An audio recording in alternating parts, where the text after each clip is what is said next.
Kita sudah sampai, ini dan Diker, langsung dari konferensi JNS dan podcast kami, Our Middle East. Khaled Abu Tuame, sangat senang bisa bersama Anda. Kami akan memberikan pembahasan singkat dan langsung pada inti tentang Timur Tengah kita hari ini, karena memang ada perkembangan dramatis di wilayah kita. Dan saya ingin melanjutkan dari pembicaraan kita beberapa menit yang lalu. Yang benar-benar kurang ditekankan dan menurut saya agak diabaikan orang adalah reaksi dunia Arab terhadap negosiasi yang sedang berlangsung antara Amerika Serikat dan Republik Islam. Dan orang-orang berasumsi bahwa dunia Arab mendukung Republik Islam. Padahal kenyataannya tidak seperti itu. Bahkan faktanya bisa jadi justru sebaliknya. Saya sudah mengikuti reaksi dunia Arab terhadap kesepakatan Iran. Dan yang membuat saya terkejut adalah banyak orang Arab yang mengatakan hal yang persis sama dengan yang dikatakan oleh Perdana Menteri Israel, Netanyahu, dan para pendukungnya. Asumsi di media barat adalah bahwa hanya Netanyahu dan para pendukungnya yang menentang kesepakatan Iran. Ini tidak benar. Saya mengikuti apa yang dikatakan oleh orang-orang Arab, dan mereka memiliki kekhawatiran yang sama dengan Israel. Semakin banyak orang Arab yang mengatakan bahwa mereka sangat khawatir tentang kesepakatan ini. Kesepakatan ini tidak secara memadai atau tepat menangani program rudal balistik dan nuklir Iran. Kesepakatan ini tidak membahas proksi-proksi Iran. Kesepakatan ini tidak membahas masalah lain yang kami khawatirkan. Bagaimana dengan, misalnya, saya akan memberikan contoh. Orang-orang di Teluk mengatakan, sekarang kami menjadi rentan. Siapa yang akan menjaga keamanan kami? Dan yang lebih penting, mereka bertanya, mengapa kami dikecualikan dari negosiasi dengan Iran ini? Kecuali Qatar, sebagian besar negara Arab tidak terlibat. Itu komentar yang menarik. Ya, Mengenai mengapa dunia Arab sebenarnya diabaikan, jika Anda mau, atau diacuhkan dalam negosiasi ini, karena mereka, dunia Arab, adalah korban yang lebih besar dari rezim Iran, rudal balistik, dan drone pembunuh dibandingkan Israel. 2/3 dari semua drone pembunuh dan rudal balistik menghantam negara-negara Teluk. pelabuhan mereka, bandara mereka, infrastruktur energi mereka telah diserang. Kuwait, Oman dan negara-negara lain, Uni Emirat Arab dan Bahrain. Arab Saudi juga. Dan ya, mereka berkata, ada apa ini? Ini adalah sesuatu yang berkaitan dengan keamanan kami. Kalian membuat kesepakatan di belakang kami. Ada perasaan kekecewaan mendalam di banyak ibu kota Arab. Dan ini tidak baik. Persepsi di dunia Arab adalah bahwa Amerika Serikat telah membelakangi bukan hanya Israel, tetapi juga sekutu tradisional Arabnya. Ini sangat buruk bagi kredibilitas Amerika Serikat di Timur Tengah. Tentu saja ini juga sangat buruk bagi Israel. Sekarang, sisi baiknya adalah hal ini menciptakan semacam koalisi antara Israel dan beberapa negara Teluk karena mereka punya pandangan yang sama, atau tepatnya kekhawatiran yang sama.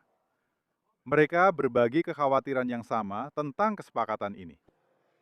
Juga dan ada sesuatu yang sangat penting yang tidak diperhatikan orang-orang, yaitu Lebanon. Saya perhatikan banyak orang di Lebanon sangat khawatir tentang kesepakatan ini. Kenapa? Karena Iran telah berhasil mengaitkan isu Lebanon dan Hizbullah dengan kesepakatan ini. Jadi, apa yang akan terjadi mulai sekarang? Setiap kali ada masalah di Lebanon, Amerika harus berbicara dengan Iran untuk menyelesaikannya. Dan pemerintah Lebanon serta rakyat yang mendukung pemerintah Lebanon, orang-orang yang menentang Hizbullah, mereka berkata, apa yang sedang terjadi di sini? Ini melegitimasi status Hizbullah dan semakin menguatkan gagasan tentang adanya negara di dalam negara di Lebanon. Ngomong-ngomong, Lebanon adalah korban besar dari kesepakatan ini. Lebanon adalah korban besar dari kesepakatan ini. Negara-negara Teluk Arab juga merupakan korban besar dari kesepakatan ini. Dan mendengarkan Anda berbicara, sekarang di bulan Juni 2026, mengingatkan kami pada percakapan yang pernah kami lakukan selama pemerintahan Obama. Meskipun Anda tahu, pemerintahan ini akan membedakan dirinya secara signifikan, karena mereka berkata, lihat, kami telah membom Republik Islam dan melemahkan mereka. Itu benar, tapi seperti yang sudah Anda katakan selama bertahun-tahun, di Timur Tengah, persepsi dan kehormatan adalah segalanya.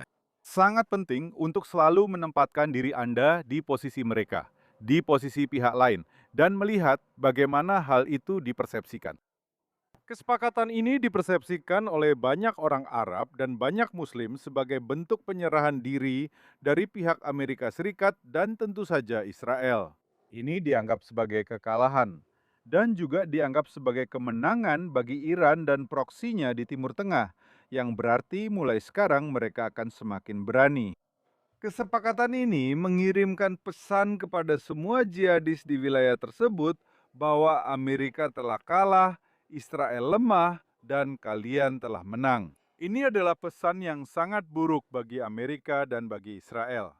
Jadi pertanyaannya, apakah krisis menciptakan peluang di sini bagi Israel? Pada masa pemerintahan Obama, saya ingat bahwa negara-negara Teluk diam-diam mendekati Israel dan sebaliknya, karena mereka sudah kehilangan kepercayaan pada Obama.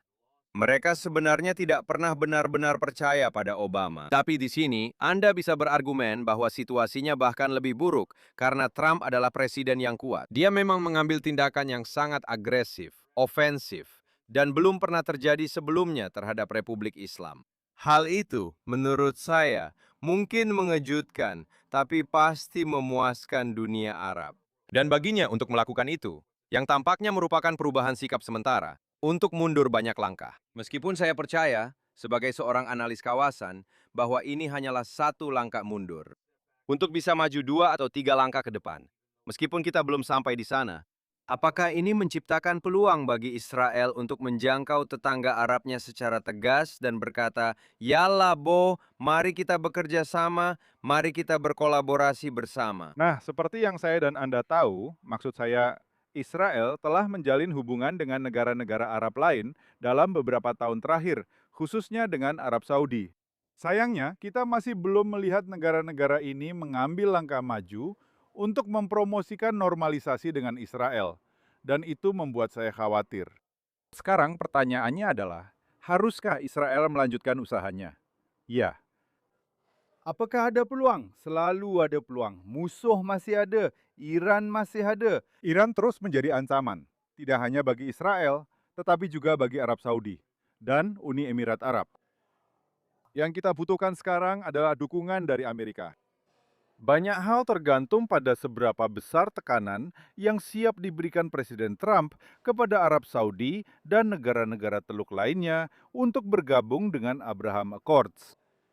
Memberi tekanan pada Israel saja tidak cukup. Yang kita lihat sekarang adalah banyak tekanan pada Israel. Tapi bagaimana dengan tekanan pada negara-negara Arab untuk memperluas Abraham Accords? Presiden Trump yang harus memanfaatkan kesempatan ini.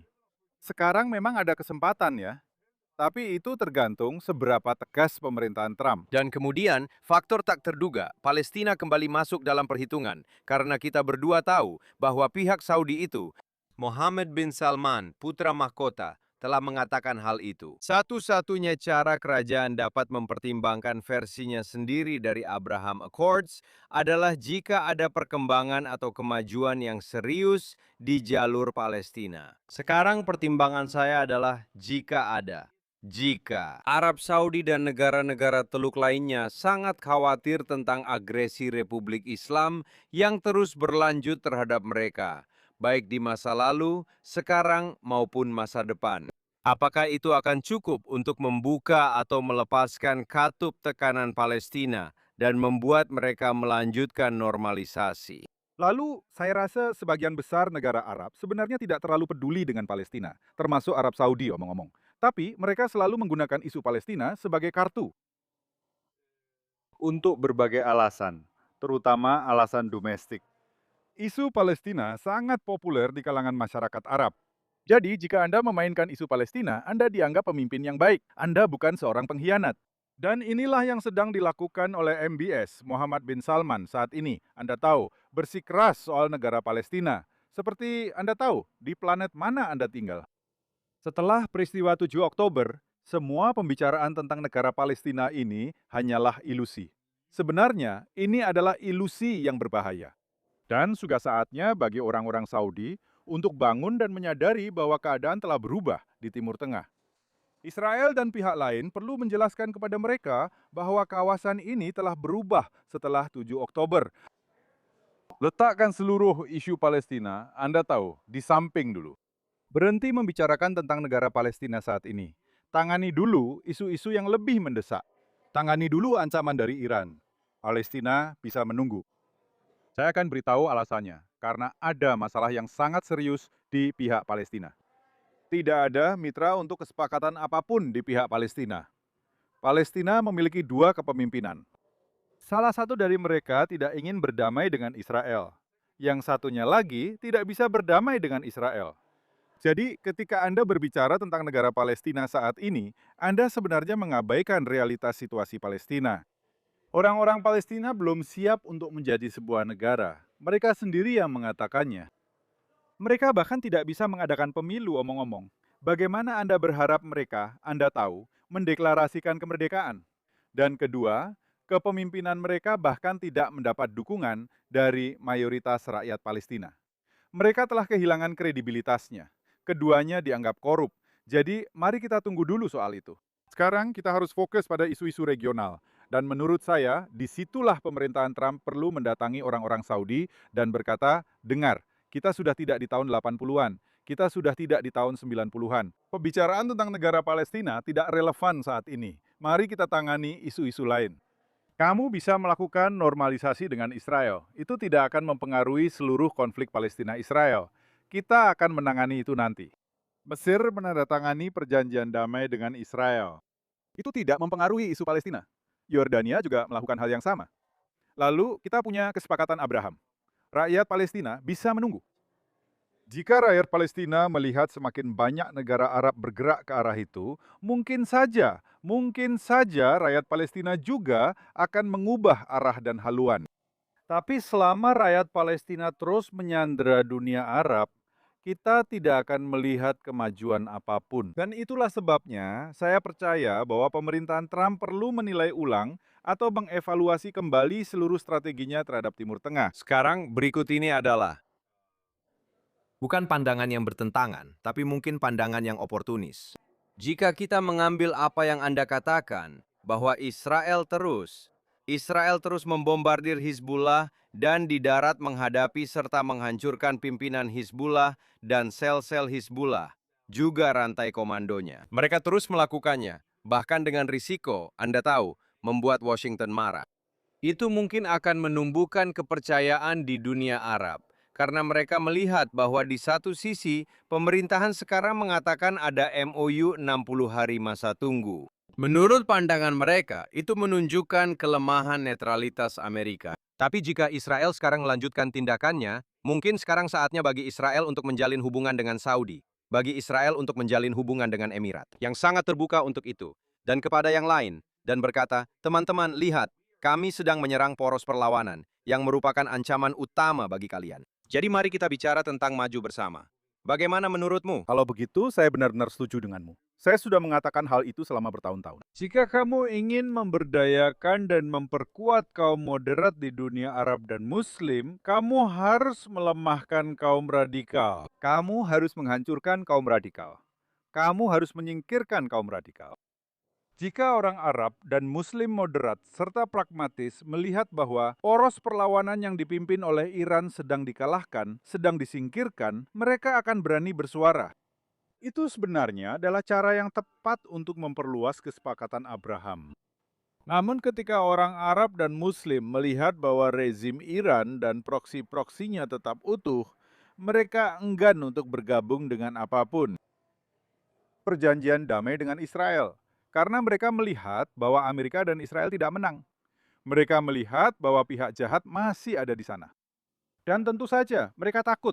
Orang-orang di dunia Arab merasa takut. Para pemimpin Arab ini juga takut. Jadi, jika Anda ingin, seperti yang saya katakan sekali lagi, jika Anda ingin memberdayakan kaum moderat dan mendorong mereka untuk berdamai dengan Israel, Anda harus mengalahkan dan menyingkirkan kaum radikal dan ekstremis. Anda harus menyingkirkan poros perlawanan yang dipimpin oleh Iran. Titik. Dan Israel yang berperang melawan mereka adalah hal yang baik. Tapi Amerika membom mereka itu baik. Tapi jangan berhenti. Jangan berhenti. Selesaikan tugasnya. Itu satu-satunya cara. Selesaikan tugasnya. Saya pikir itu pesan utama yang harus kita ambil dari JNS 2026 International Policy Summit. Itu pesan yang sangat penting sekarang. Israel telah mengubah sikapnya menjadi jauh lebih agresif dan mengubah konsep keamanan nasionalnya, seperti yang kita bicarakan pagi ini di konferensi, dari pembendungan menjadi pencegahan. Dan pencegahan berarti bertindak, bukan bereaksi. Dan inilah yang telah Anda bicarakan. Bertindak secara agresif, mengambil inisiatif, menunjukkan kekuatan, mencerminkan rasa kehormatan regional Anda sendiri. Dan jangan melakukan sesuatu setengah-setengah. Itulah maksud saya. Timur Tengah. Dan itulah Timur Tengah. Dan itulah mengapa kami memiliki program kami yang disebut Timur Tengah Kami, untuk menjelaskan kepada orang Barat apa saja persepsi di Timur Tengah. Apa pola pikir Timur Tengah? Dan inilah yang sedang kita bicarakan sekarang. Ya, inilah pola pikir Timur Tengah. Dan sangat menyenangkan bisa mendiskusikan momen ini dalam pola pikir Timur Tengah bersama Anda. Khaled Abu Toame, sahabat dan rekan saya. 31, 30, bahkan 31 tahun. Ya ampun, bahkan lebih lama lagi. Senang berada di sini di tengah Yerusalem. Terima kasih Dan, senang sekali bertemu denganmu untuk program Timur Tengah kita. Dan saya menantikan program kita berikutnya. Terima kasih, terima kasih.